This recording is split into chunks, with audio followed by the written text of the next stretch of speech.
भैया से कह जो बहनी आई है, पूछो आके, है ना? जल्दी जाओ।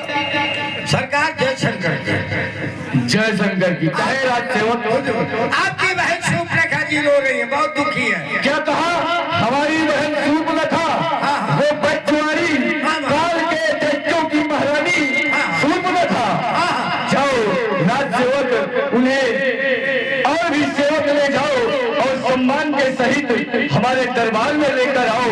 बहुत दिन हो गए हम उनसे मिले नहीं हैं। जाओ, शीघ्र जाओ राज सेवक, शीघ्र जाओ, उन्हें सम्मान सहित दरबार में लेकर आओ। सम्मान सहित समान उमान सब गायब है। मैं काल नारी की सम्मान, नारी की ना है बुआ। भैया ने कहा कि सम्मान सहित लाओ। सामान नहीं है, अरे नहीं, अब कहाँ है ये को तो सब नहीं लो। आदेश हो गया, चलो पैदा रहो। ये आ गए भैया रे। ये तुम्हारे नाक और कान से टपकता हुआ लहू कैसा? ये तुम्हारे कानों से टपकता हुआ लहू कैसा? किसने तुम्हारी ऐसी दशा की है? कौन हो जिसने तुम्हारी ये हालत कर दी? शीघ्र बताओ। तुम्हारे कानों से टपकता हुआ यह लहू देखकर मेरे हृदय की क्रोधाग्नि भड़क रही है, भड़क रही है, भड़क रही है। कौन है जिसे लंका के राजा रावण का भी भय नहीं रहा? किसने अपनी मृत्यु को ललकारा है? किसने तुम्हारी यह दुर्दशा की? शीघ्र बताओ सूर्पनखी। भैया सुनो, जिसने मेरी ये दशा की है, दरअसल मैं बता रही भैया सुनो। भैया दो लड़के राम और लखन उस ठंडक वन में आए हैं। संग में एक सुंदर सितारी सुकुमारी नारी।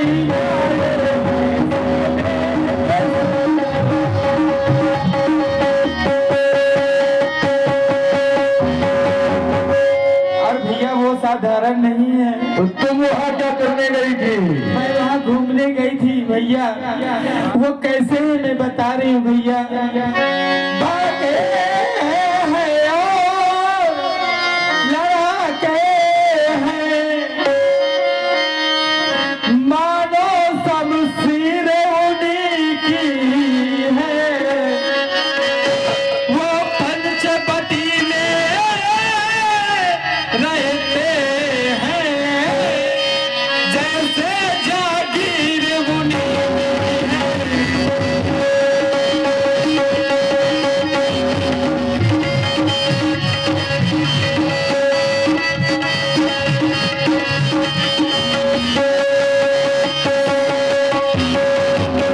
मैं उधर अचानक निकल गई।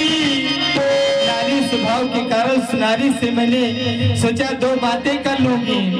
उस नारी से मिलना चाहा, इतने में छोटे तपसीले मुझसे कुछ छल करना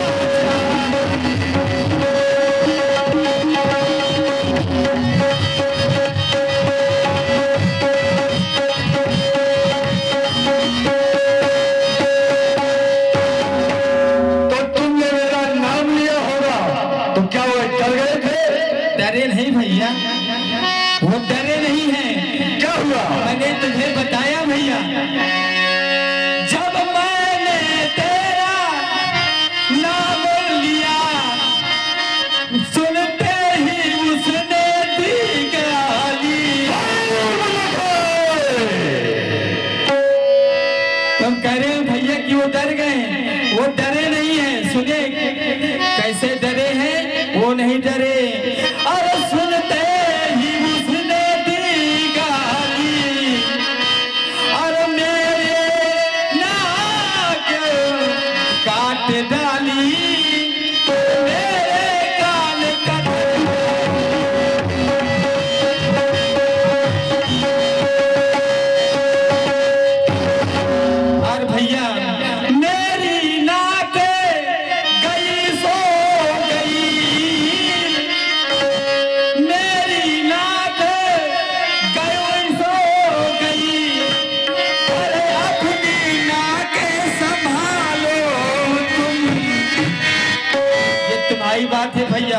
मेरा तो सब कुछ चला गया। जग में यदि वो जी ताक नहीं तो लगता नाम डर।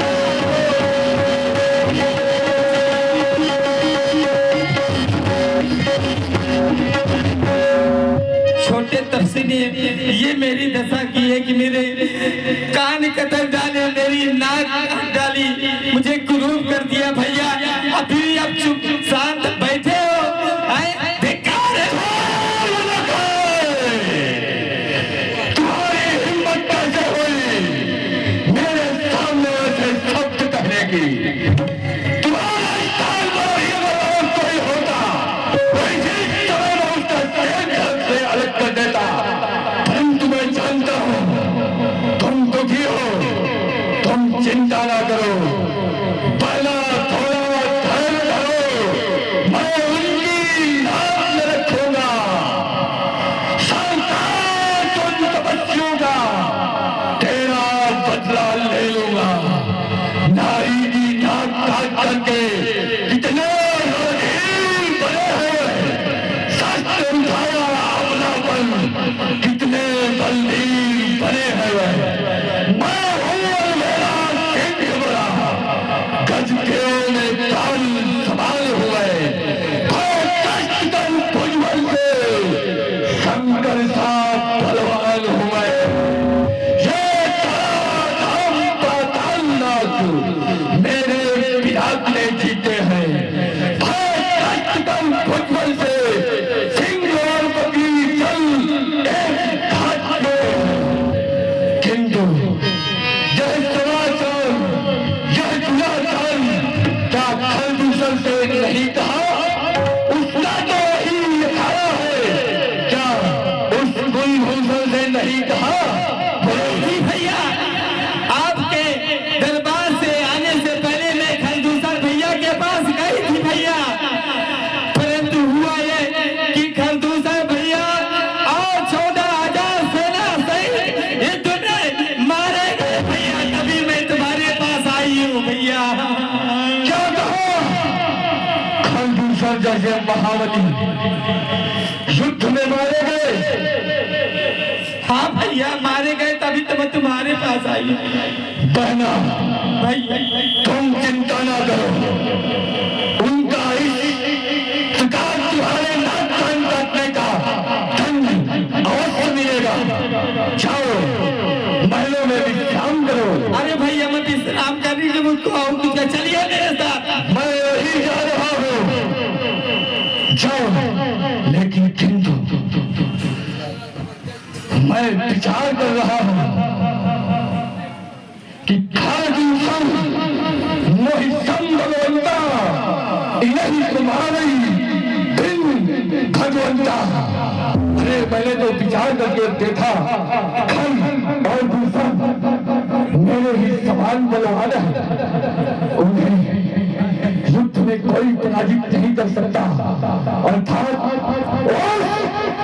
महाबहुल चारण करता और सही अवतार हो गया है। मुझे अपने इस जीवन नाटक को सत्य करने के लिए एक बहुत बड़ा रहस्य रचाना होगा।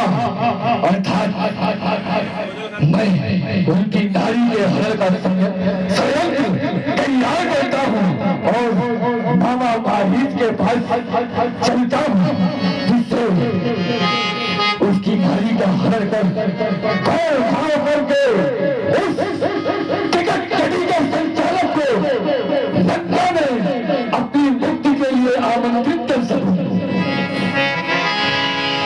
आप हैं भैया मयंक तिवारी, आपके द्वारा इनका